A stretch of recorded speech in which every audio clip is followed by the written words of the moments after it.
সুপ্রিয় দর্শক সবাইকে আমন্ত্রণ জানাচ্ছি আমার এমপি অনুষ্ঠানে। চ্যানেল এসের এই নিয়মিত আয়োজনে পুরো অনুষ্ঠানে আপনাদের সাথে থাকবো আমি মুনাওয়ার মইনুল। দর্শক, আপনারা জানেন যে আমার এমপি অনুষ্ঠানে ত্রয়োদশ জাতীয় সংসদ নির্বাচনে যারা এবার প্রার্থী হয়েছেন তাদের সাথে আমরা এই অনুষ্ঠানে কথা বলি। চলুন তাহলে প্রথমেই আমাদের আজকের যে অতিথি তার সাথে পরিচয় হয়ে নিই, তারপর মূল অনুষ্ঠানে আমরা ফিরে যাব। আজকে আমাদের এই অনুষ্ঠানে উপস্থিত হয়েছেন ইঞ্জিনিয়ার মোহাম্মদ মারুফ শেখ, কেন্দ্রীয় সহসভাপতি, ইসলামী যুব আন্দোলন বাংলাদেশ। এটি ইসলামী আন্দোলন বাংলাদেশের যুব সংগঠন। তিনি দাঁড়িয়েছেন ত্রয়োদশ জাতীয় সংসদ নির্বাচনে গোপালগঞ্জ ৩ আসনে, যেটি অত্যন্ত উল্লেখযোগ্য একটি আসন। চলুন তাহলে ওনার সাথে কথা শুরু করা যাক। জনাব মারুফ, আপনাকে স্বাগত জানাচ্ছি আমাদের এমপি অনুষ্ঠানে। কেমন আছেন আপনি? আলহামদুলিল্লাহ ভালো আছি। আপনাকেও স্বাগত জানাচ্ছি। সাথে সাথে চ্যানেল এসকে আমি ধন্যবাদ জানাই এই সুন্দর আয়োজনের জন্য। তাহলে আমরা কথায় চলে আসি। হ্যাঁ, আপনি ত্রয়োদশ জাতীয় নির্বাচনে, সংসদ নির্বাচনে এর আগেও আপনি প্রার্থী হয়েছিলেন। হ্যাঁ।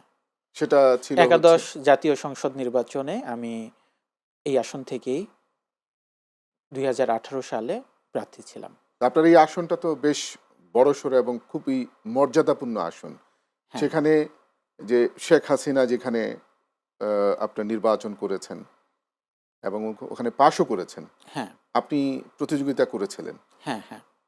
আচ্ছা, তো এবার আপনি আপনার এখানে কি এই নির্বাচনে আপনার জনগণের সাথে তো অনেক দিন থেকে কাজ করেন, হ্যাঁ। তাদের জন্য আপনার পরিকল্পনাটা কি?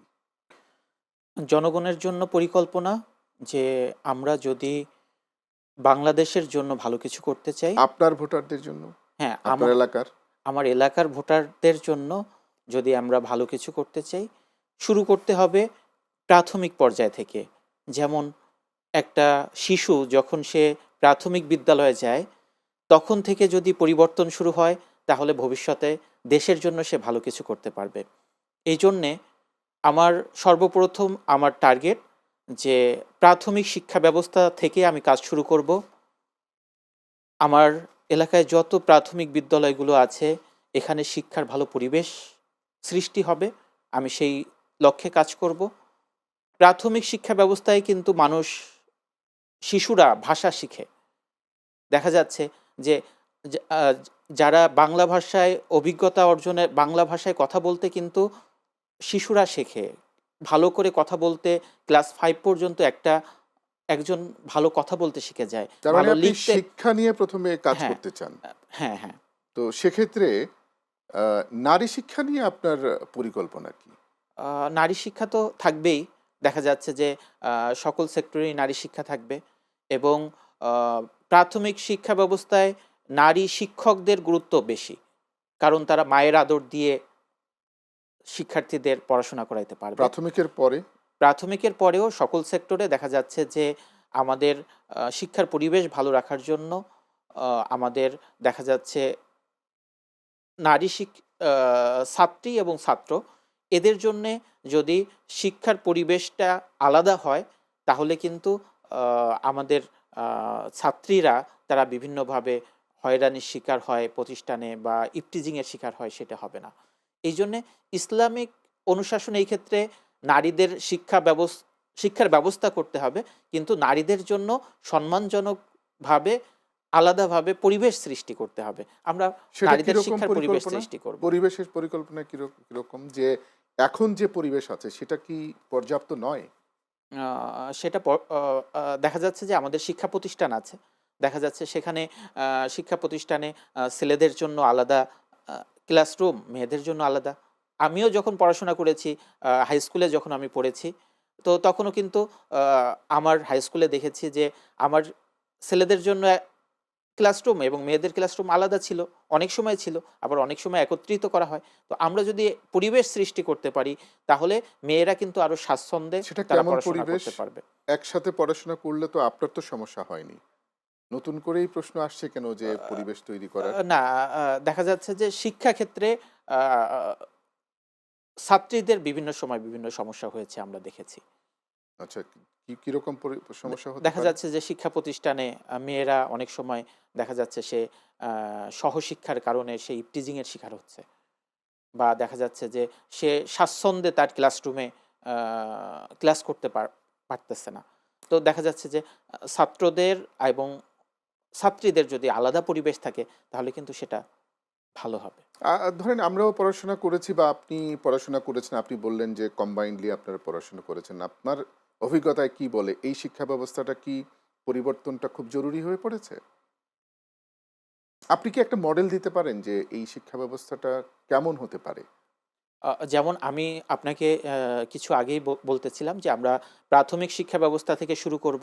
যেমন সেখানে প্রাথমিক পর্যায় থেকেই আ এক এক ছাত্রছাত্রীরা সে বাংলা ভাষার পাশাপাশি আ ইংরেজি বা অন্য যেকোনো ভাষা বহির্বিশ্বে যাতে বাংলাদেশের মান আ উন উন্নত করা যায় সেজন্য সে প্রাথমিক পর্যায় থেকেই ভাষা শিখবে। সাথে, সাথে কোন প্রাথমিক ভাষা? বাংলা ভাষা? হ্যাঁ, বাংলা ভাষা শিখবে।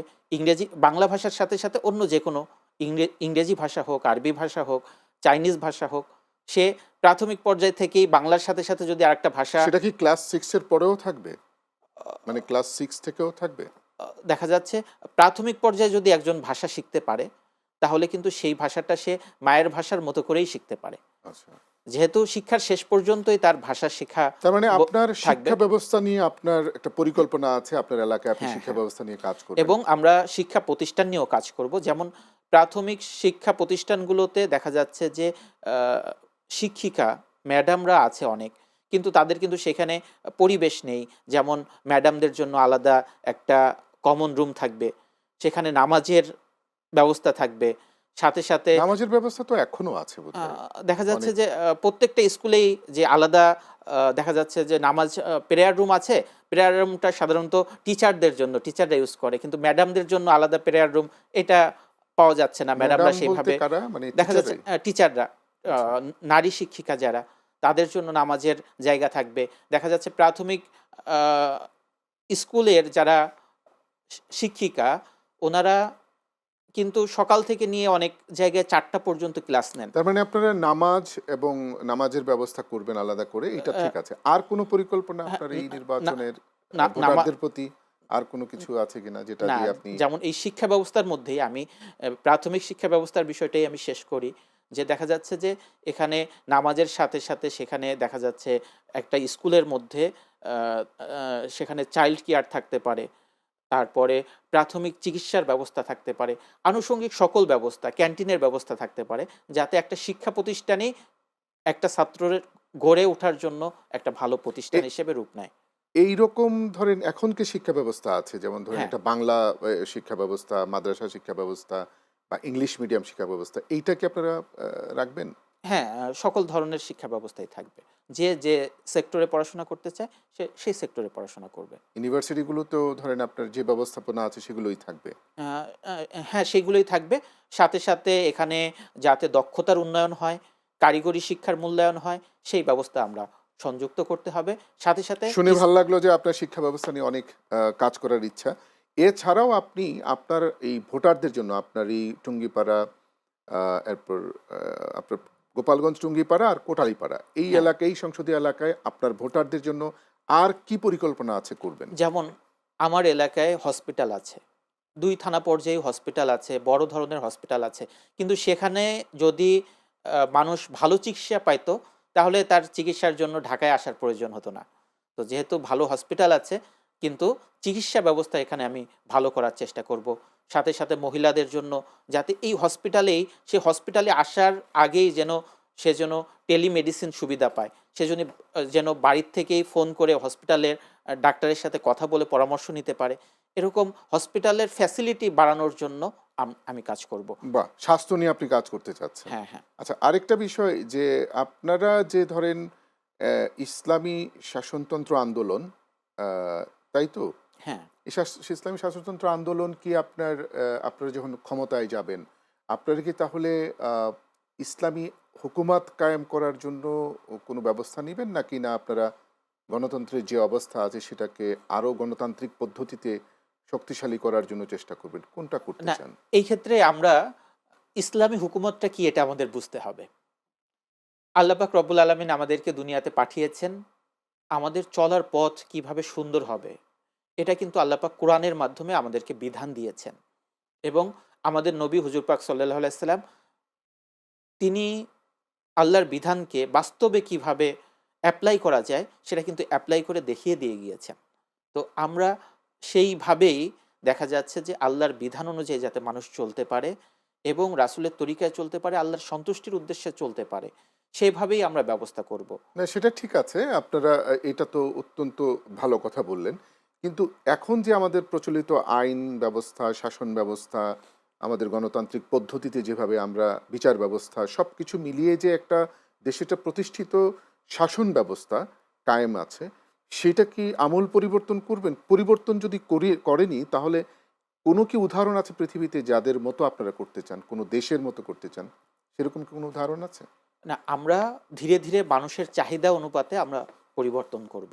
আচ্ছা, আমরা আমরা আসছি আপনার হ্যাঁ, কথায়। আমাদের একটা বিরতিতে যেতে হবে। সুপ্রিয় দর্শক, আমরা কথা বলছিলাম আমার এমপি অনুষ্ঠানে। সঙ্গেই থাকুন, ফিরছি একটু পর। সুপ্রিয় দর্শক, বিরতির পর আবারও স্বাগত জানাচ্ছি আমার এমপি অনুষ্ঠানে। এই অনুষ্ঠানে আজকে আমাদের সাথে অতিথি হিসাবে আছেন ইঞ্জিনিয়ার মোহাম্মদ মারুফ শেখ, কেন্দ্রীয় সহসভাপতি ইসলামী যুব আন্দোলন বাংলাদেশ, ইসলামী আন্দোলনের যুব সংগঠন। তিনি আবার ত্রয়োদশ জাতীয় সংসদ নির্বাচনে গোপালগঞ্জ ৩ আসনের প্রার্থী, যেটা টুঙ্গিপাড়া এবং কোটালীপাড়া। এবার আমরা আরেকটা বিষয়ে আসি। এই যে নির্বাচনের প্রাক্কালে অনেক বছর পর আহ, জাতীয়তাবাদী দল বিএনপির যে জনাব তারেক রহমান, যিনি চেয়ারম্যান এখন, উনি ফিরে আসার পরে মানে বাংলাদেশের এক গণজোয়ার তৈরি হয়েছে বলে আমরা দেখছি।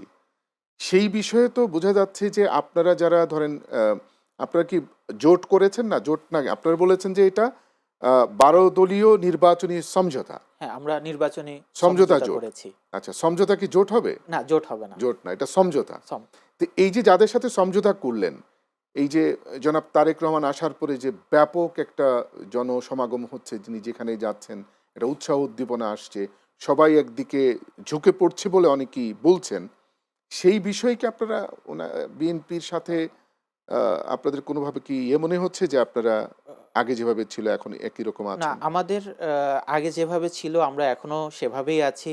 মানুষজন নির্বাচনে ভোটের দ্বারাই প্রমাণিত করবে যে বাংলাদেশের মানুষ দেশপ্রেমিকদেরকে, ইসলাম প্রেমিকদেরকে ভালোবাসে।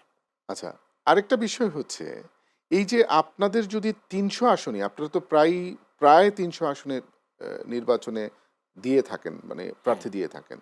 আমরা তা 18 সালে 300-299 আসনে আমরা নির্বাচন দিয়েছেন, করেছিলাম। হ্যাঁ, সেই কথাটাই আসছি। হ্যাঁ, এখন আপনাদের যোগ্য লোকগুলোই যদি থাকে, হ্যাঁ। আপনারা তো 18 সাল থেকে নির্বাচন করছেন অনেক বেশি সংখ্যক প্রার্থী দিয়ে। তো এখন আপনারা যে সমঝোতা করলেন, 12 দলীয় সমঝোতা, সেখানে আপনাদের যোগ্য লোকগুলোকে আপনারা এতদিন থেকে যোগ্য হয়ে উঠেছে নির্বাচনের জন্য, তাদের কি বাদ দিয়ে দিবেন? না, এখানে আ আ যাদের সাথে সমঝোতা হলো এখানে 30টা 10টা। নির্বাচনী সমঝোতায় যারা যে আসনে আগায় আছে সেই আসনে নির্বাচন করার সুযোগ পাবে। এখানে আমাদের 12 দলের পক্ষ থেকে একটা কমিটি হয়েছে, সেই কমিটি মাঠ পর্যবেক্ষণ করছে। যেখানে যার অবস্থান ভালো সেখানেই সে নির্বাচন করবে। আপনার অবস্থান কেমন? আলহামদুলিল্লাহ, গোপালগঞ্জ ৩ আসনে আমার অবস্থান ভালো। জনগণ আমাকে চায়। তাহলে প্রাক্তন প্রধানমন্ত্রী, এতবার প্রধানমন্ত্রীর আসন, সেটা আপনি আশা করছেন যে আপনি ইনশাআল্লাহ সেখানে জয়যুক্ত হবেন? ইনশাল্লাহ আমি গোপালগঞ্জ ৩ আসন থেকে জয়যুক্ত হব। কারণ গোপালগঞ্জের মানুষ এখন নানাভাবে হয়রানির শিকার। আসলে রাজনীতি করা কিন্তু অপরাধ না। যারা দুর্নীতি করেছে, দুঃশাসন করেছে তাদের বিচার আমরা চাই। কিন্তু যারা রাজনীতির কারণে এখন বিভিন্ন ভাবে মামলা বাণিজ্যর শিকার হচ্ছে, হয়রানির শিকার হচ্ছে, তো এই রাজনৈতিক প্রতিহিংসা আমি দূর করতে চাই। এই যে ধরেন আপনারা এখন প্রায় বিশেষ করে নির্বাচনের কথা উঠতেই আমরা সংবিধান নিয়ে কথা বলেছি, আপনারাও এই বিষয় নিয়ে একটু কথা বলেছেন যে এই সংবিধানকে আপনার সংস্কার করতে হবে। তা আপনারা কি ধরনের সংবিধান চাচ্ছেন? এটা কি ধরেন শরিয়া ভিত্তিক কোনো সংবিধান চাচ্ছেন পরিপূর্ণ, নাকি ধরেন আপনারা গণতান্ত্রিক কোনো পদ্ধতি নতুন করে অ্যাডপ্ট করতে চাচ্ছেন, নাকি প্রচলিত যেটা আছে, এক্সিস্টিং যে সংবিধান আছে সেটাকে রাখতে চাচ্ছেন? না, দেখা যাচ্ছে যে আমরা নির্বাচিত হলে নির্বাচিত হওয়ার পরে যে পার্লামেন্ট গঠন হবে সেখানে সবার পরামর্শ ভিত্তিক আমরা সংবিধানের যে সংশোধন প্রয়োজন, দেশের স্বার্থে, জনগণের স্বার্থে যে সংশোধন প্রয়োজন আমরা সেটা করব। এটাকে আলাদা হ্যাঁ, শুরা করবেন নাকি পার্লামেন্টেরিয়ানদের নিয়ে করবেন নাকি সাংসদদেরকে নিয়ে করবেন? সংসদদেরকে নিয়ে হবে বা আমাদের পিআর পদ্ধতিতে যে আমাদের যে উচ্চকক্ষ হবে সেই উচ্চকক্ষে যারা থাকবে তারাই এই সংবিধান সংশোধনের জন্য একটা কমিটি হবে। সেই কমিটি সংবিধান সংশোধন করবে। সেখানে বাংলাদেশের মানুষের চাওয়া পাওয়া, আশা আশা আকাঙ্ক্ষা প্রাধান্য পাবে। কিন্তু আপনারা উচ্চ কক্ষের কথা বললেন, নিম্নকক্ষ পিআর ছাড়া আপনারা নির্বাচন করবেন না বলেছিলেন, সরে গেলেন কেন? না, আমরা শেষ পর্যন্ত আমাদের এই দাবি ছিল। তো যেহেতু বাংলাদেশে একটা নির্বাচন হওয়া দরকার, সরকার নির্বাচিত সরকার আসা দরকার, সেজন্য আমরা আমাদের দাবিতে শেষ পর্যন্ত অটল ছিলাম।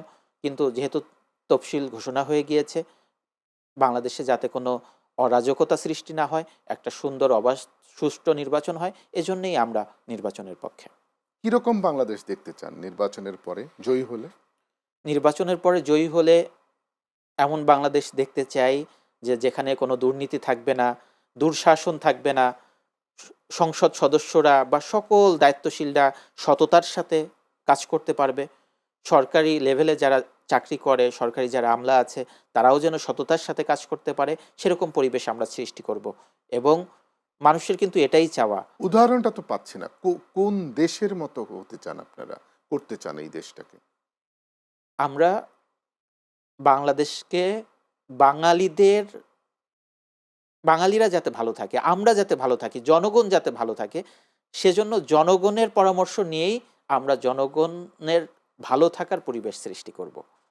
আসলে সব দেশের পরিবেশ সমান না, সব দেশের কালচার সেম না। তো অন্য দেশের কালচার এনে আমি বাংলাদেশে বাস্তবায়ন করতে চাইলে তো সেটা বাংলাদেশের মানুষের জন্য সুন্দর হবে না। আপনি খুব লজিক্যাল কথা বলেছেন। ইসলামী শাসনতন্ত্র কি স্বপ্ন দেখে বাংলাদেশকে নিয়ে? আমরা বাংলাদেশকে নিয়ে স্বপ্ন দেখি যে বাংলাদেশের মানুষ সুন্দরভাবে তারা প্রত্যেকে ধর্মীয় অনুশাসন মেনে ভালো থাকবে। ব্যবসায়ী ভালোভাবে ব্যবসা করবে। চাকরিজীবী সে সুন্দরভাবে তার কর্ম কাজের পরিবেশ পাবে। আপনার এলাকায় কি এই যে ধরেন নির্বাচনের এখনকার যে সময় আর নির্বাচনের পরের আপনি জয়ী হওয়ার সময় আমাদের একটা নতুন করে একটা মব কালচার তৈরি হয়েছে, আইন নিজের হাতে নিয়ে বিচার করে ফেলা, সেই বিষয়ে ইসলামী শাসনতন্ত্র কি ভাবছে? না, আইন বিচার তো বিচার বিভাগ করবে। কিন্তু আমরা তো রাস্তাঘাটে করে ফেলছি এখন। না, যিনি সংসদ সদস্য ওনার তো বিচার করার দায়িত্ব না, দায়িত্ব আমি না। সংসদ সদস্যের কথা বলিনি, আমি বলেছি মব কালচার একটা তৈরি হয়েছে হ্যাঁ, হ্যাঁ। বাংলাদেশে। না, নিজেই নিজেই সিদ্ধান্ত দিয়ে দিচ্ছে, নিজেই দোষী অপরাধী বানিয়ে ফেলছে, নিজেই বিচার করে ফেলছে। তো এই বিষয়ে ইসলামী না, শাসনতন্ত্র কি বিচার ভাবছে? বিচার কখনোই নিজের হাতে তুলে নেওয়া যাবে না। বিচার আইনি প্রক্রিয়ায় বিচার বিভাগ বিচার করবে। কিন্তু এই বিচারটা দ্রুত যাতে হয় আমরা সেই ব্যবস্থা করব। মানুষ বিচার তখনই নিজের হাতে তুলে নেয় যখন সে বিচার পায় না বা বিচার পাইতে তার অনেক সময় অপেক্ষা এই করতে যে হয়। এখন জ্বালাও পোড়াও হচ্ছে সেটা তো বিচারের সাথে না, না, সংশ্লিষ্ট নয়। না। সেটা এক ধরনের মানে সন্ত্রাসী মব কালচার। এটা কি না, আপনারা? এটার পরিবর্তন করতে হবে। আমরা যদি বাংলাদেশ থেকে রাজনৈতিক প্রতিহিংসা দূর করতে পারি, আমরা সবাই যদি দেশকে ভালোবাসি, দেশ কিভাবে ভালো চলবে সেইটা নিয়ে আমরা যদি সবাই চেষ্টা করি, তাহলে এই কালচার দূর হয়ে যাবে। তার মানে বলতে চাচ্ছেন যে আমরা সবাই সহ অবস্থানে বাংলাদেশটাকে গড়তে চাই। হ্যাঁ, ইসলামী শাসনতন্ত্র কি ধরেন আপনার এভাবে ভাবছে যে সমস্ত দল মত নির্বিশেষে বাংলাদেশটাকে এক করে বাংলাদেশকে একটা সমৃদ্ধির পথে নিয়ে যাওয়ার চিন্তা ভাবনা করছে? হ্যাঁ, সেটা কিভাবে হতে পারে? আমরা সকলে মিলে উন্নয়নের জন্য কাজ করব। দেখা যাচ্ছে যে ৩০০ আসনে আমরা জয়লাভ করলেও ভিন্ন দলের প্রার্থী থাকবে। সেও যাতে যারা বিরোধী দলে থাকবে বা বিরোধী দলের যারা প্রার্থী থাকবে সেও যাতে তার এলাকার উন্নয়ন করতে পারে। ওই জায়গার মানুষগুলোও তো বাংলাদেশের নাগরিক। তাহলে যেখানে সরকার দলের প্রার্থী থাকবে সেই নাগরিক ভালো সুবিধা পাবে, আর যেখানে বিরোধী দলের প্রার্থী বিজয় লাভ করবে সে সুবিধা বঞ্চিত এই হবে, ফাঁকে এটা তো আমরা চাই না। আপনাকে একটা প্রশ্ন করি, ধরেন আপনি বিজয়ী হলেন না, তখন কি আপনি এখনকার মতো সময় দিবেন আপনার এলাকায়? অন্য বিরোধী দলের, যেটা আপনি বললেন একটু আগে, যে অন্য বিরোধী দলের এমপি গেলেন, ওনাকে কি আপনি বলবেন যে আমার এলাকায় এই জিনিসটার অভাব আছে, করা দরকার? অবশ্যই। কারণ আমরা জনগণের জন্য রাজনীতি করি। জনগণের সুখে দুঃখে আমরা পাশে থাকব। বিভিন্নভাবে আমি জনগণের পাশে আছি। যেমন আমার নিজেরও একটা মাল্টিটেক ইনস্টিটিউট নামে একটা ইনস্টিটিউট আছে। এখানে আমি যুবকদের দক্ষতা উন্নয়নমূলক ট্রেনিং এর ব্যবস্থা করি। আপনি আপনার এলাকার ভোটারদের জন্য, আপনার এলাকার মানুষদের জন্য আপনি কি বলতে চান? সংক্ষেপে বলুন। আমি আমার ভোটারদের কাছে আমার দাবি, আমরা রাজনৈতিক প্রতিহিংসা দূর করতে চাই। মানুষ যাতে নিজের ঘরে শান্তিতে ঘুমাতে পারে সেই পরিবেশ সৃষ্টি করতে চাই। আমরা মানুষের নৈতিক অধিকার বুঝিয়ে দিতে চাই। ন্যায় বিচার প্রতিষ্ঠা করতে চাই। তো জনগণ যদি আমাকে সেই সুযোগ দেয়, আমি জনগণকে সাথে নিয়ে আমি আমার গোপালগঞ্জ ৩ আসন টুঙ্গিপাড়া, কোটালীপাড়ার উন্নয়ন করব। মানুষকে সুন্দরভাবে বসবাসের পরিবেশ সৃষ্টি করব।